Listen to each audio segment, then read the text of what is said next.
Hey, thanks again for sending in questions related to our recent sermons. As you know, we are in our Next 85 series, envisioning how we're going to begin our next 85 years at Bridges, which includes some facility enhancements, new construction, renovation.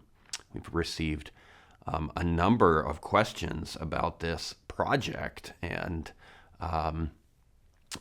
we will continue to reply to anyone who asks us questions individually, but we want to reply corporately because some of you may have the same questions that someone asked.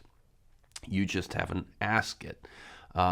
So first, again, why pledge cards? Why do we do this? As we covered in our sermon this last week, a lot of it really is for your planning so you can think through the best way for you to participate. And that might be increasing your regular giving. That might be pulling from stored assets. It might be a combination of both. It might be starting to give for the first time. All of that's wonderful. Hopefully this really just helps you sort through the best way that you can participate.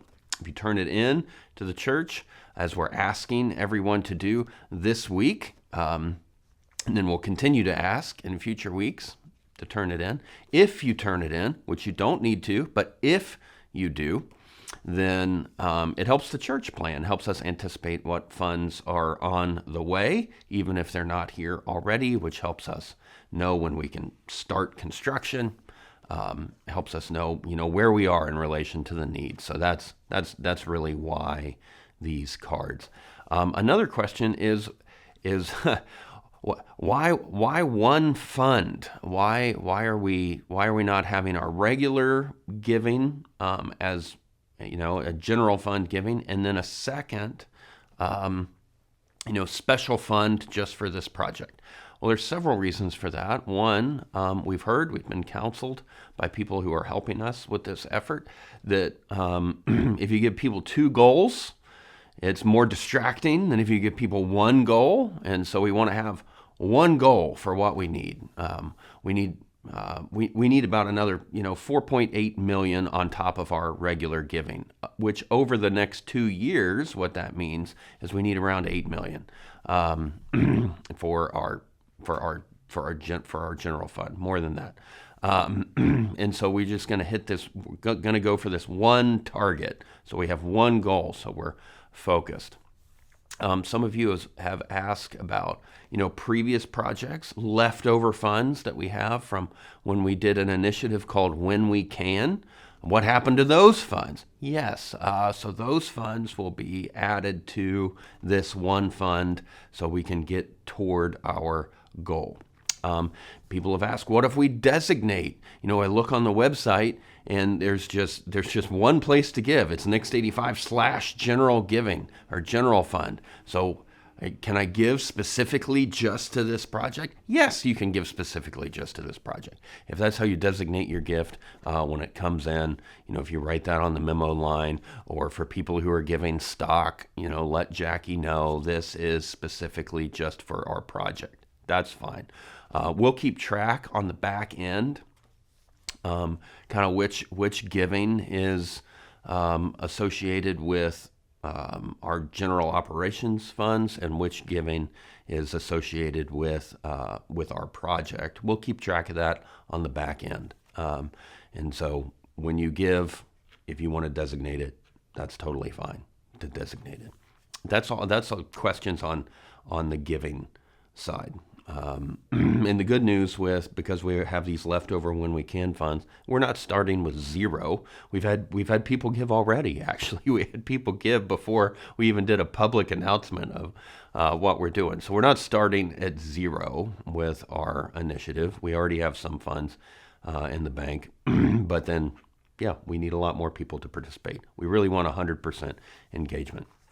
With the project itself, people have asked about, okay, we're moving nursery through 5th grade right next to the worship center. Well, what about their playgrounds? Their playgrounds are still all the way in the back of campus. What are we going to do about that? Or for nursery, their playground is, over by the family center. Are we going to, have nursery kids toddle across the parking lot to get over to their old nursery playground? No, we're moving nursery and preschool playground to be right next to the new building that we're having. If you look in your booklet, you see a little map of what's happening there. So they will have a playground.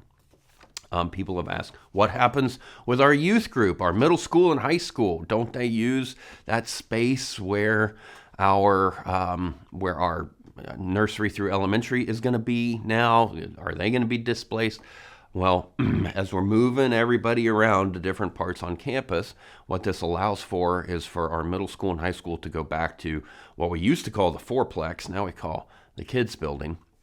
And so they'll have more space than they do right now.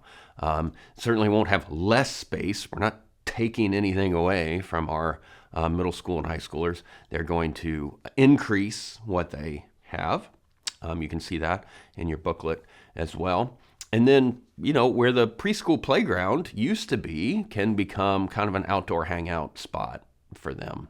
And so we're looking forward to them having their own building, their own space, them feeling, valued and, kind of independent from the worship center. They have their own area, which will, include a nice outdoor space as well. So, thanks for these questions. Keep asking them. Of course, we can't detail every little nuance of this project and what we say in our sermons. Of course we can't do that. It's a huge project. And we've had these focus groups, that lasted for 2 hours for each focus group because there's so much to talk about. So we can't cover it all in sermons. As you have questions, please ask. Ask anyone in our leadership, elders, staff. They're in the know, okay? So you can ask them, and you can send in questions like you always do on sermon questions. We want all of us in on this. We want it to be our project, not the project of some of us, the project of all of us. And so asking questions about it is a key way that you can engage. So thanks for doing that, and we'll see you next time.